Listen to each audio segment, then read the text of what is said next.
In rigid body equilibrium, we can name members by how many forces are acting on them. So I've got a bent member here with 7 individual forces acting on them, but this is not a 7-force member because we can find resultant forces, right, at each location. So this is actually a 1, 2, 3, 4 force member. So I would name this N force member.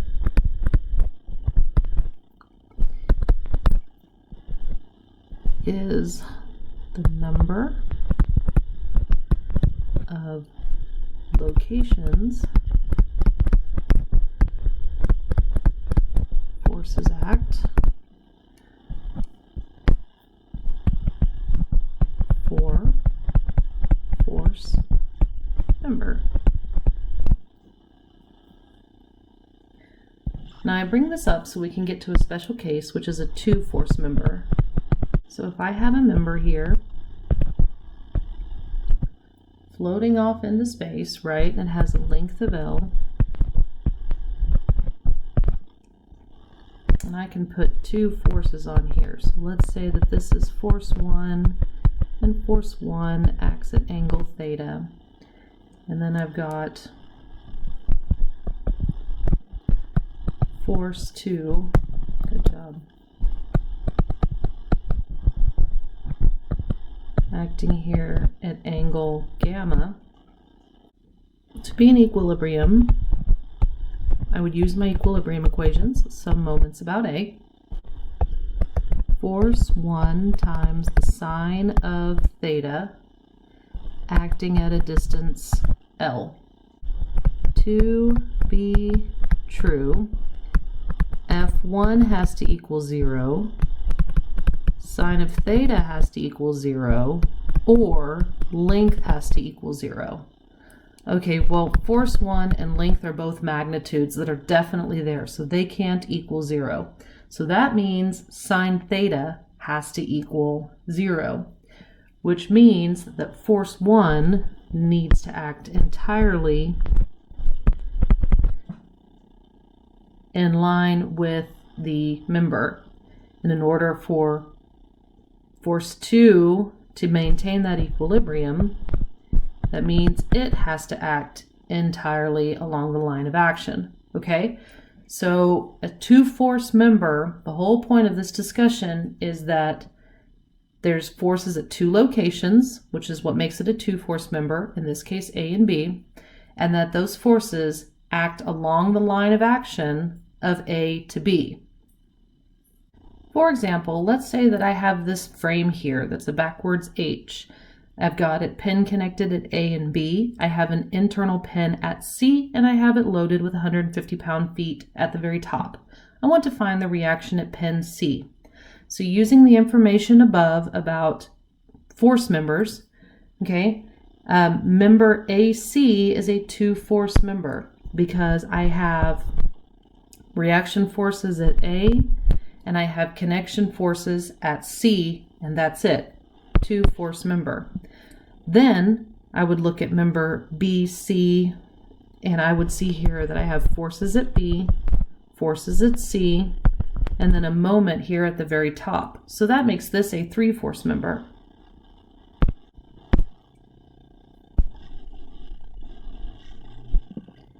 Pin B is an external pin connection, so that means I'm going to have a vertical reaction By and a horizontal reaction Bx. Pin C connects AC, that is a 2-force member. So that means I'm going to have one resultant force acting in the same line of action as A and C. So if I look at AC here, my line of action is actually a 3, 4, 5 triangle here between A and C. So that means my resultant force at A and C, resultant AC, is also going to be a 3, 4, 5. Now that I have my free body diagram, I can sum moments about B. I'm going to add counterclockwise to the equation. So I'll have negative 150 pound-feet. And we are going to have a horizontal component, reaction ACX, and we will have a vertical component, reaction ACY, racy. And the horizontal component has a distance from B. That's what I'm summing my moments about. So that will be 3/5 of reaction AC, and it acts at a distance of 4 feet. It is causing a clockwise rotation from the way that I've drawn it. And I find that reaction AC has a magnitude of 62.5 pounds. And I got a negative sign, which means it's acting opposite of my assumption. I assumed compression, so that means that my answer is in tension. Two force members lead us into our next topic, which is trusses. In trusses, we're going to make some assumptions. Number one, that all members are two force members.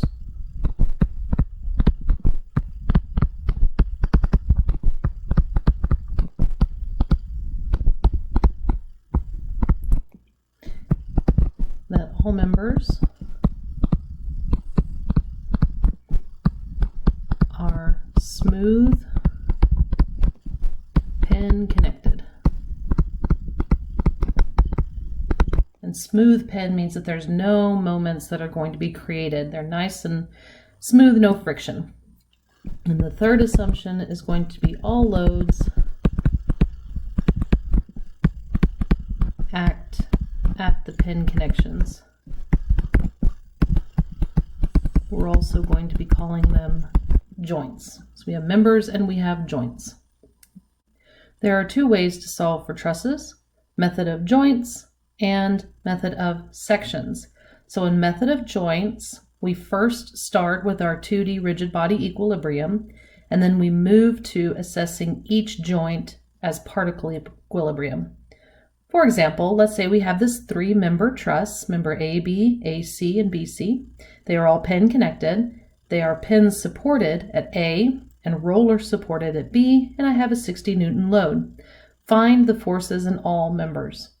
So I'm going to start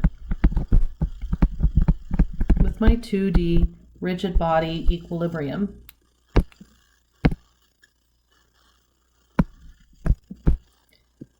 So I have A, which is a pin, AX, and AY. I have B, that is a roller. So I have one force acting perpendicular to the surface B is acting on. And then C has my load. So with this free body diagram, I can sum forces in the X direction. And I have AX is equal to 0.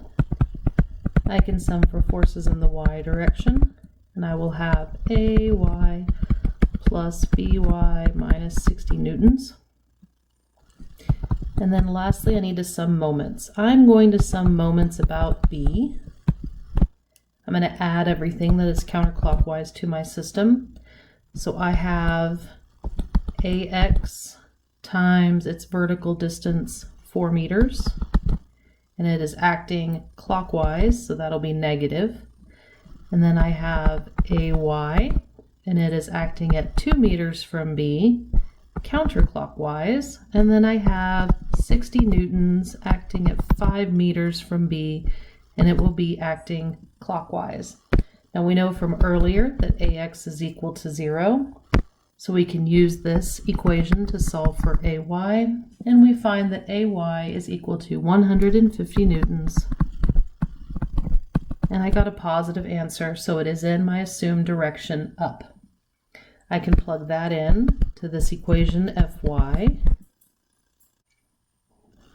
and I will get my answer for By, which is equal to a negative 90 newtons, which means that I'm acting opposite of my assumed direction, which is down.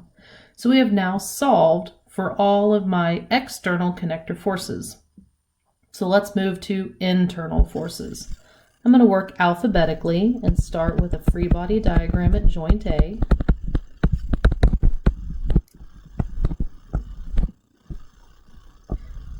So joint A has my forces I just solved for, AX, which is 0, AY, which is 150 newtons, and then I have my two member forces. So I have force AC and force AB. Force AB is acting at a 2-4 slope. Force AC is acting at a 3-4-5 slope. So now that I have my particle equilibrium, I sum forces in the x direction, and I have minus 2 over the square root of 20 times force AB plus 3/5 of force AC. Two unknowns, one equation. So I need another equation. Force Y is equal to 150 minus 4 over the square root of 20 FAB minus 4/5 of FAC. And solving for simultaneous equations, we find that FAB is equal to 101 newtons in tension, and FAC is equal to 75 newtons in tension. And I know they're in tension because I got a positive answer and I assumed the force is in tension, so that means my assumption is correct. So I have T for tension as my answer. So there's two of my members. I need my third member, so I'm going to move to a free body diagram of joint B.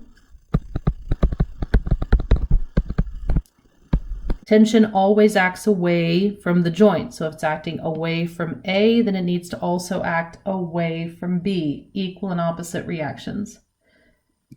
And summing for my forces in the x direction will get me BC.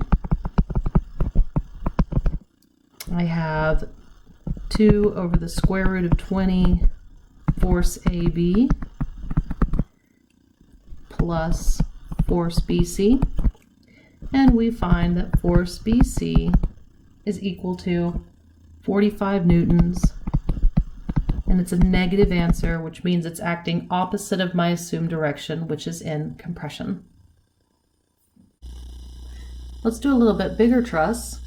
It is pinned at A and has a roller at B. And it has 3, 4, 5, 6, 7 members and one 100-pound load acting vertically at E. Find the force in all members. Our solution is going to start with a free body diagram.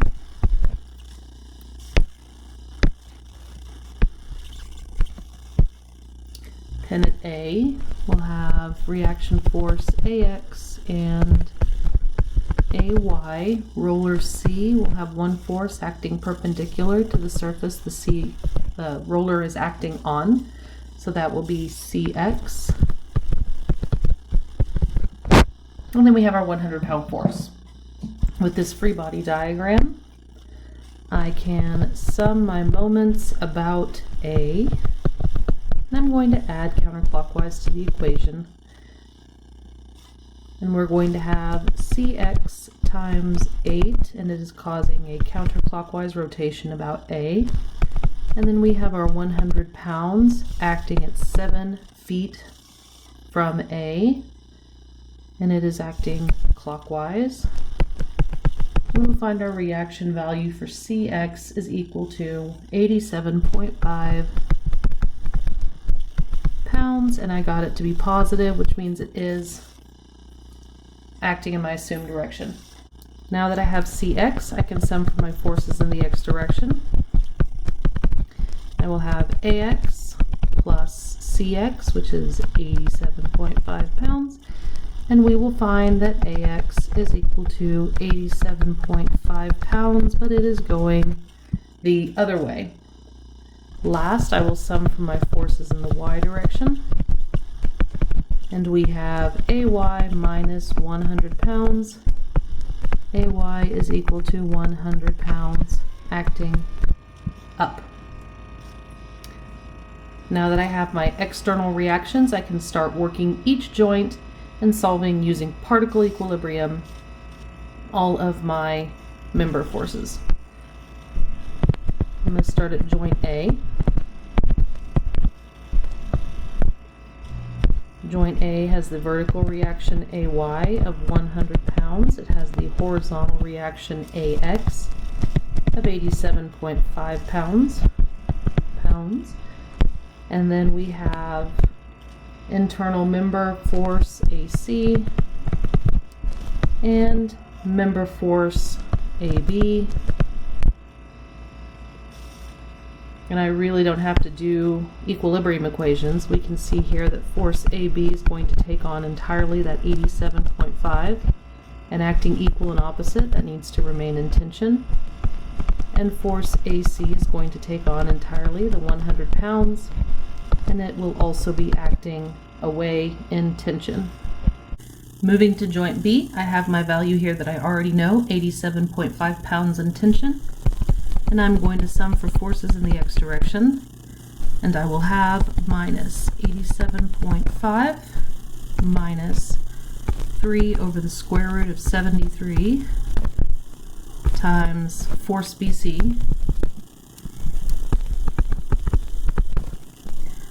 plus 4 over the square root of 80 times force BE. And this is all equal to 0. Summing for forces in the y direction, I have minus 8 over 73 force BC minus force BD minus 8 over the square root of 80 force BE.